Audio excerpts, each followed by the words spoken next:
ఈరోజు మేము వెళ్తున్న బీచ్ చాలా డిఫరెంట్‌గా బావుంటుంది. ఈ బీచ్ అయితే రేవు పోలవరం బీచ్ అనమాట. అసలు చాలా అంటే చాలా బావుంటుందండి. ఇక్కడ చాలా ఫిల్మ్ షూటింగ్స్ అయితే జరిగినియనమాట. ఆ వంతెన చూడగానే మీకు అర్థమవుద్ది. ఇక్కడ కొండ మీద శివపార్వతుల విగ్రహాలుంటాయి. అలాగే పక్కన ఇంకోవైపు కూడా వేరే కొండ ఉంటుంది. ఇక్కడేనండి ఈ ప్లేస్‌లోనే 'గీతా గోవిందం' మూవీలో రష్మిక, విజయ్ దేవరకొండ మధ్య ఒక సీన్ అయితే షూట్ చేశారనమాట. ఈ వంతెన ఇక్కడ స్పెషల్ అట్రాక్షన్‌కైతే ఉందనమాట. యాక్చువల్‌గా ఈ వంతెన అయితే 200 మీటర్ల పొడవులో ఉంటుందంటండి. దీన్ని ఎందుకు కట్టారంటే చేపలు పట్టే వాళ్ళకి అది స్టోరేజ్ కానీ వాళ్ళు వెళ్ళడానికి రావడానికి వీలుగా. దట్టు ఇంకోటేంటంటే ఈ వంతెన మీద నుంచొని చూస్తే మనం సముద్రం మధ్యలో ఉంటున్నట్టు ఉంటుందనమాట. అందుకని కట్టారంట.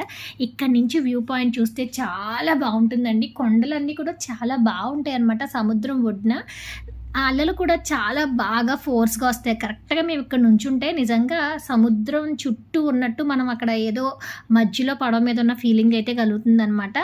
ఇవన్నీ కూడా అక్కడ చిన్న చిన్న హోల్స్‌లో అయితే పెట్టారు. అక్కడికి అలలు టప్‌మని వచ్చి కొడుతుంటే ఆ ఫోర్స్ భలే ఉంటుంది. అక్కడ సౌండ్ కూడా చూడండి చాలా బావుంటుంది. చాలా ఫోర్స్‌గా వచ్చి అలలైతే తగులుతాయనమాట. ఇక్కడ ఎయిర్ సౌండ్ కూడా చాలా అయితే గట్టిగా వస్తుందనమాట.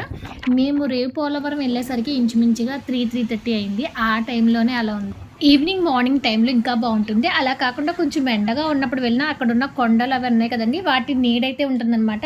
వంతెనకి అటు సైడ్ ఉన్న కొండలైతే చాలా బావున్నాయనమాట. అక్కడ మనం బీచ్‌లో స్నానం చేసినా కూడా నీట్‌గా చాలా అంటే చాలా బావుంటుంది.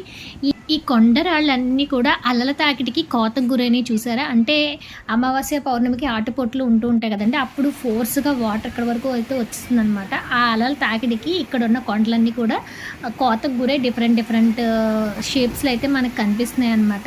ఈ బీచ్ అయితే అండి చాలా అంటే చాలా బావుందనమాట. మనం ఇక్కడ ఎక్కి కూర్చొని కాసేపు ఆ వాటర్ మన మీదకి వచ్చినా, లేదంటే మనం తడవకుండా పైకెక్కి అలా వ్యూ చూస్తున్న బీచ్ అంతా కూడా చాలా బావుంది.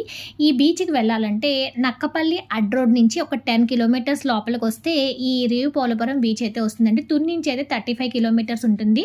నర్సీపట్నం నుంచి అయితే 42 కిలోమీటర్స్ దూరంలో ఈ రేవు పోలవరం బీచ్ అయితే ఉంటుందనమాట. ఇక్కడ మేము సరదాగా కొన్ని పిక్స్ దిగేసామండి. అలాగే చాలా మందైతే వస్తున్నారనమాట. వచ్చిన ప్రతి ఒక్కళ్ళు కూడా కొండ మీదకి ఎక్కుతున్నారు. కొంతమంది ఎక్కేగలిగే వాళ్ళు ఎక్కుతున్నారు. ఎక్కలేని వాళ్ళైతే ఎక్కట్లేదు. మేమైతే ఎక్కలేదండి. నేను సరదాగా బీచ్ ఒడ్డున గుర్రం కూడా ఎక్కేసాననమాట. ఇలా రేవు పోలవరం బీచ్ అయితే చాలా బావుంది. ఎప్పుడైనా అటువైపు వెళ్తే మిస్ కాకుండా విజిట్ చేయండి. Like, share, subscribe.